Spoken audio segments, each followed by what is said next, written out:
क्यों ना मैं इन्हें घर लेकर चलती हूँ। वैसे भी शायद इनका यहाँ कुछ काम नहीं है। इन्हें धोकर इन कपड़ों की मदद से मैं अपनी 5 बेटियों के लिए ड्रेस बनाऊंगी और मेरी 5 बेटियां जरूर उस कंपटीशन को जीतेंगी। ममता उन तिरंगों के कपड़ों को उठाती है और घर लाकर उन्हें अच्छे से धोकर सुखाकर अब उनसे अपनी छोटी सी सिलाई मशीन पर तरह तरह के अलग अलग ड्रेस बनाती है। एक काम करती हूँ, इनके ऊपर थोड़ी सी मोतियां भी लगा देती हूँ, इससे ये फ्रॉक और सुंदर लगेगी। अभी तो मुझे ये बाकी की ड्रेस भी तैयार करनी है। हे भगवान मदद करना मेरी, ताकि मैं जल्द से जल्द बाकी के ड्रेस तैयार कर सकूं। आखिरकार क्यों ममता उन तिरंगे के कपड़ों से अपनी 5 बेटियों के लिए ड्रेस बना रही थी और ममता की 5 बेटियों की कंपटीशन में जाने वाली थी। ऐसी भी क्या मजबूरी थी ममता की जो ड्रेस खरीदने की बजाय उसे इस तरह ड्रेस बनाना पड़ रहा था। तो आइए इसे जानने के लिए कहानी में थोड़ा पीछे चलते हैं। ये क्या, तुम लोगों ने 7 तो यही बजा दिए।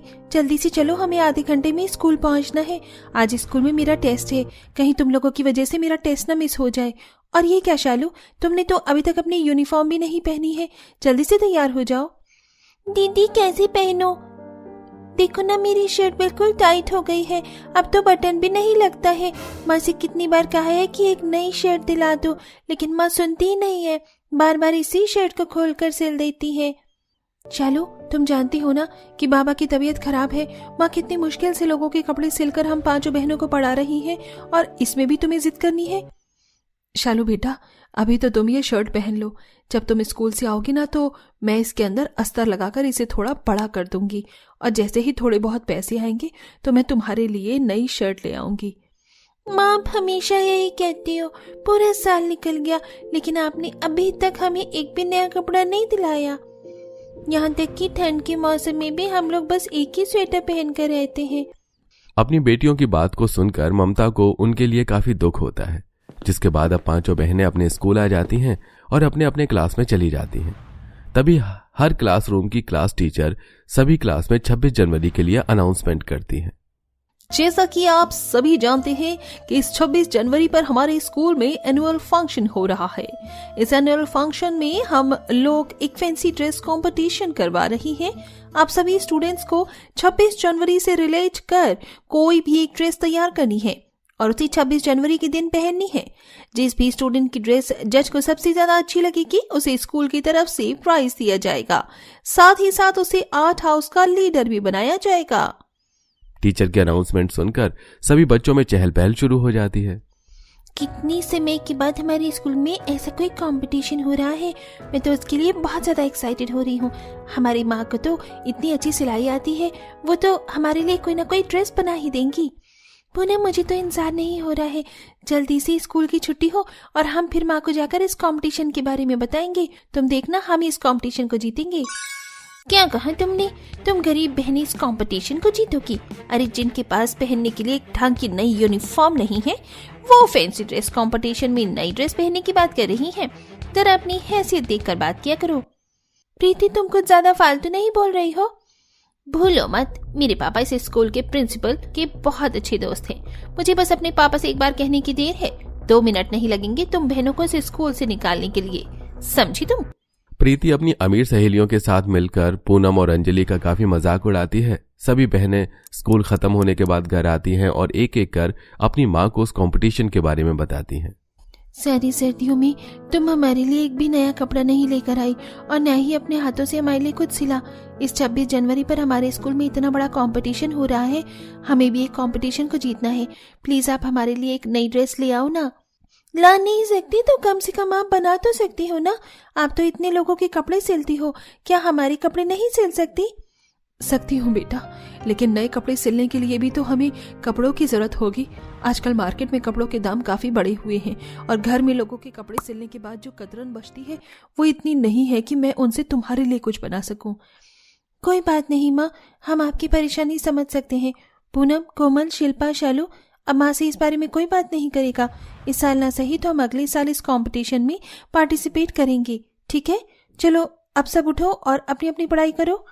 5 बेटी अपनी जिद छोड़कर उठती हैं और पढ़ाई करने लग जाती हैं। वहीं इतनी उम्र में अपनी बेटियों की समझदारी देख ममता को मन ही मन काफी दुख होता है, लेकिन बेचारी ममता कर ही क्या सकती थी। ऐसे ही दिन गुजरते हैं और अब 26 जनवरी का दिन करीब आ रहा होता है। सुहानी, तुम इस 26 जनवरी पर किस तरह की ड्रेस पहनोगी? मेरी मम्मी ने एक फैशन डिजाइनर से मेरी ड्रेस के लिए बात की है। वो फैशन डिजाइनर खुद ही मेरे लिए एक सुंदर सी ड्रेस बनाएंगे। मेरी मम्मी ने भी सेम चीज की है। हमारे पास इतना पैसा है कि हमें तो कोई भी चीज खुद से करने की जरूरत नहीं है। जरा से पैसे फेंको और सब चीज अपने आप हो जाती है। अंजलि, पूनम, तुम लोग क्या पहन कर आओगी इस कंपटीशन में? कहीं बोरा पहनने का तो इरादा नहीं है ना तुम्हारा? अरे सुहानी, बोरा तो फिर भी ठीक है। आजकल की तुमने मॉडल को देखा है? कोई कोई तो पन्नी ही लपेट कर आ जाती है। वैसे मैंने कुछ हटकर पहनने को कहा था, लेकिन इसका मतलब ये नहीं कि कहीं तुम भी उस मॉडल की तरह पन्नी लपेट कर आ जाओ। वैसे भी तुम्हारी हैसियत पन्नी लपेटने की ही है ना कि हमारे जैसे फैशन डिजाइनर से कपड़े बनवाने की। एक तरफ जहां बड़ी बहनों को उनकी क्लास के अमीर बच्चे चिढ़ा रहे थे, वहीं छोटी बहनों का भी उनकी क्लास में यही हाल था। छुट्टी के बाद पांचों बहनें मुंह लटकाकर घर आ रही होती हैं कि तभी उन्हें रास्ते में कई सारे तिरंगे के कपड़े पड़े मिलते हैं, जिसे देख दीदी, ये देखो यहाँ कितने सारे तिरंगे पड़े हैं। कोई इन्हें उठा क्यों नहीं रहा है? आजकल के लोग तो बस फैशन के लिए तिरंगे खरीदते हैं और जरा सा दिखावा करके उन्हें वहीं फेंक देते हैं। कितने सारे तिरंगे इधर उधर पड़े हैं, कहीं कोई इस पर पैर न रख दे। तुम सब जल्दी से मेरे साथ इन तिरंगों को उठाने में मदद करो। पांचों बहनें आसपास पड़े सारे तिरंगे को उठाकर सीधा घर ले आती हैं। बच्चों, ये तुम इतने सारे तिरंगे कहाँ से लेकर आए? क्या स्कूल वालों ने दिए?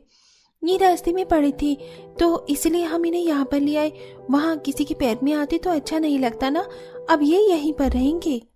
पांचों बहनें उन कपड़े की तिरंगा को संभाल कर रख लेती हैं। वहीं अब जब भी रास्ते या स्कूल में इधर उधर कोई तिरंगा और पांचों बहनों को पड़ा मिलता तो वो उसे सम्मान के साथ घर लाकर रख देती। ऐसे ही कुछ दिन और गुजर जाते हैं और अब 26 जनवरी के कंपटीशन के लिए सिर्फ 3 से 4 दिन ही बचते हैं। क्या करूं, अब 26 जनवरी में सिर्फ कुछ ही दिन रह गए हैं। कहां से लेकर आऊं अपनी बेटियों के लिए ड्रेस? ममता अपनी पांचों बेटियों के 26 जनवरी पर पहनने के लिए कंपटीशन की ड्रेस को लेकर काफी ज्यादा परेशान थी। तभी ममता की नजर सामने रखे उन तिरंगे के कपड़ों पर जाती है, जिससे ममता को एक जुगाड़ सूझता है। अरे, इतने दिन से ये तिरंगे के कपड़े मेरे घर में रखे हुए थे, मुझे ये तरकीब पहले क्यों नहीं सूझी? ममता उन तिरंगों के कपड़ों को धोकर अच्छे से साफ कर लेती है, जिसके बाद अब ममता उन कपड़ों की मदद से अपनी बेटियों के लिए तरह तरह की ड्रेस बनाती है। लेकिन कपड़े कम पड़ने की वजह से अब ममता आसपास जाकर तिरंगे के कपड़े ढूंढती है और उसे कुछ कपड़े मिल भी जाते हैं। बस एक दिन की और मेहनत, फिर मेरी पांचों बेटियों की तिरंगे वाली ड्रेस बनकर तैयार हो जाएगी। दिन रात मेहनत करके आखिरकार ममता अपनी पांचों बेटियों के लिए 26 जनवरी के कंपटीशन पर पहनने के लिए ड्रेस तैयार कर देती है। ये तिरंगे वाली फ्रॉक तो कितनी सुंदर है ना। मुझे नहीं लगता कि ऐसी फ्रॉक पूरे स्कूल में कोई पहनेगा। हमें नहीं पता था कि आप इतनी क्रिएटिव हो कि इन तिरंगों से ही हमारे लिए कपड़े बना दोगी। थैंक यू सो मच माँ। 26 जनवरी का दिन था। उन 5 बेटियों ने तिरंगे की फ्रॉक पहनी थी, तो किसी ने तिरंगे का सूट, सलवार और साड़ी। पांचों बहनें जैसे स्कूल पहुंचती हैं तो अमीर बच्चे उनका मजाक उड़ाने लगते हैं। देखो देखो, इनके पास कपड़े खरीदने के लिए पैसे नहीं थे तो तिरंगा ही पहन कर आ गई। तुम्हें क्या लगा कि तुम इस कंपटीशन को जीत जाओगे? ये तुम्हारी सबसे बड़ी गलतफहमी है। इस कंपटीशन को तो हम ही जीतेंगे। हमारी ही ड्रेस सभी जज को पसंद आएगी। उन अमीर बच्चों की बात पर ध्यान न देते हुए पांचों बहनें स्टेज पर अपनी माँ की बनाई हुई तिरंगे की ड्रेस पहनकर जाती हैं, जो सभी जजों को काफी पसंद आती है। ये सभी बच्चों ने इतने अलग अलग तरह की ड्रेस पहनी है। हमने खास तौर पर यह अनाउंसमेंट करवाई थी, जो भी ड्रेस होगी वो 26 जनवरी से रिलेट करेगी, लेकिन किसी ने भी इस बात पर ध्यान नहीं दिया। पर आपने इस पर काफी अच्छे से काम किया है। इस कंपटीशन की विनर तो आप पांचों ही हैं, और इसी के साथ पूनम आपको आर्ट हाउस का भी लीडर बनाया जाता है। Thank you so much sir. वैसे इसका सारा श्रेय हमारी माँ को जाता है। उन्होंने ही हमारे लिए ड्रेस सिला है। आपकी माताजी ने काफी मेहनत की है। अगर वो चाहें तो आपसे हमारे स्कूल के जितने भी एनुअल फंक्शन कंपटीशन होंगे, उसने पहनी जाने वाली सारी ड्रेस और स्कूल के यूनिफॉर्म भी आपकी माताजी ही सिएंगी। प्रिंसिपल से आज आपने हमारी कितनी बड़ी परेशानी खत्म कर दी है, आप नहीं जानते। माँ ये खबर सुनकर बहुत खुश होंगी। पांचों गरीब बहनों को विनर बनता देख सभी अमीर स्टूडेंट का मुंह बंद हो जाता है। अब ममता स्कूल यूनिफॉर्म और अलग अलग तरह की ड्रेस सिलती है और इसी के साथ धीरे धीरे उनके घर के हालात भी बदलने लगते हैं और सब हंसी खुशी रहते हैं।